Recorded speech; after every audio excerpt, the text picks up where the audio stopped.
And howdy, once again, we're with Ronnie Wilson, our Hopkins County Master Gardener, one of many Hopkins County Master Gardeners, but Ronnie is good enough to come by and visit with us from time to time. I'm John Mark Dempsey.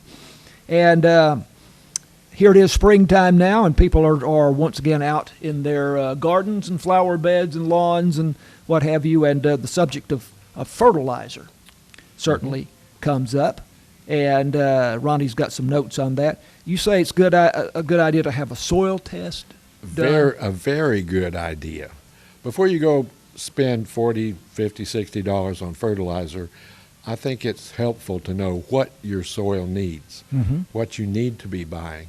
And a soil test is cheap and easy, and it tells you exactly what you need and how much of it you need for your landscape. So even within, say, the territory of Hopkins County, there may be a good deal of variance from one plot of ground to another. You bet. I know at my place, I can go 20, 30 yards and I'll get different soils and different soil tests from different areas. Right. So when we're looking for fertilizers, typically on the bag there will be three numbers. You bet. Every bag of fertilizer, every bottle, every container, bag, whatever, will have three numbers, which tells you the chemicals and the amount of each chemical in those fertilizers. It's called NPK, nitrogen, phosphorus, and potassium.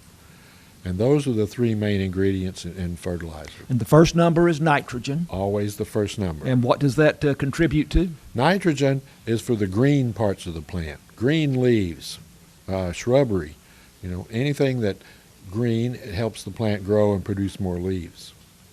So the second part then, the second number is for phosphorus. Phosphorus, good for flowers, good for the fruiting, and it helps make for stronger roots.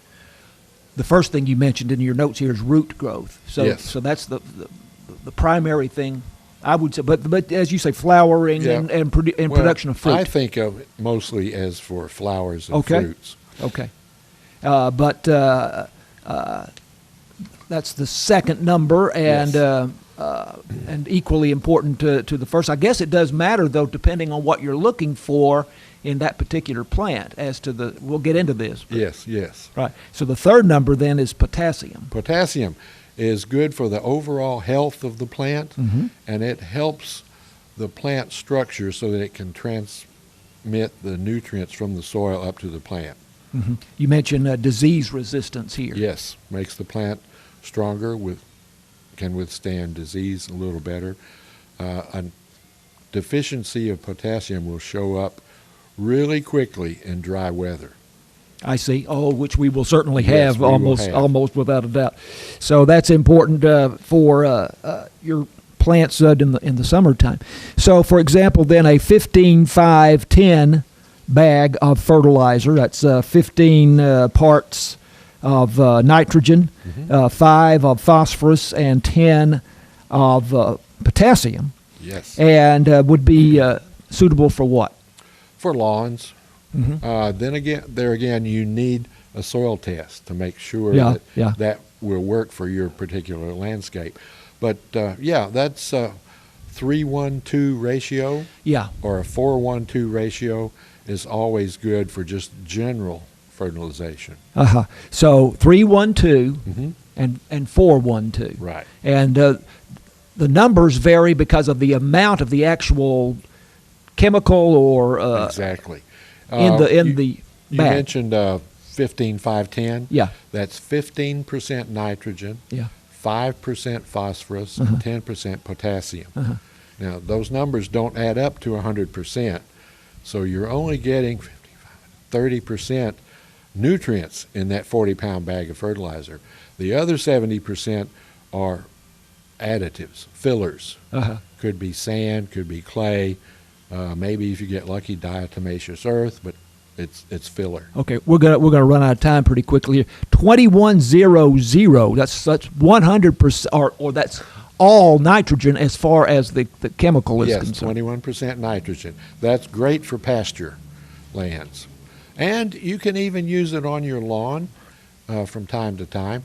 The problem with too much nitrogen is you can burn the plants. Yeah, But and that's pretty safe. but again, nitrogen has to do with the green, quality of the plant. When I say I'm saying chemical, but what would be a better term than chemical?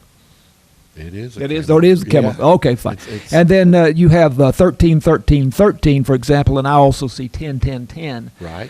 which is an equal balance of Mhm. of all three.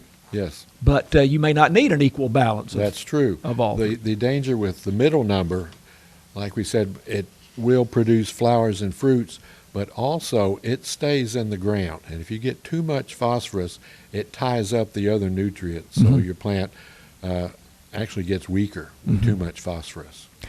As I say, we're going to run out of time here, so we need to move quickly on these. But for flowering plants, a fertilizer with a higher middle number will Yes. result in more flowers. Higher phosphorus, yes. So if you're concerned with your flower bed, that middle number, a higher middle number, is good. You're not big on weed and feed products? No, I think that you'll get better results putting out fertilizer and then a specialty herbicide.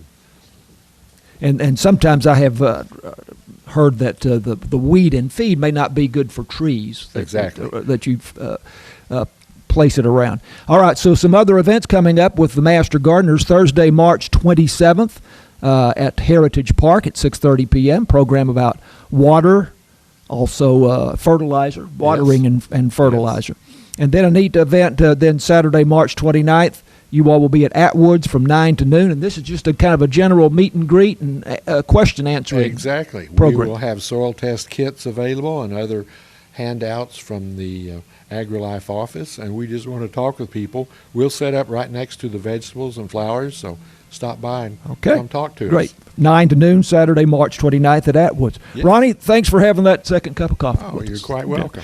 Ronnie Wilson is Hopkins County Master Gardener.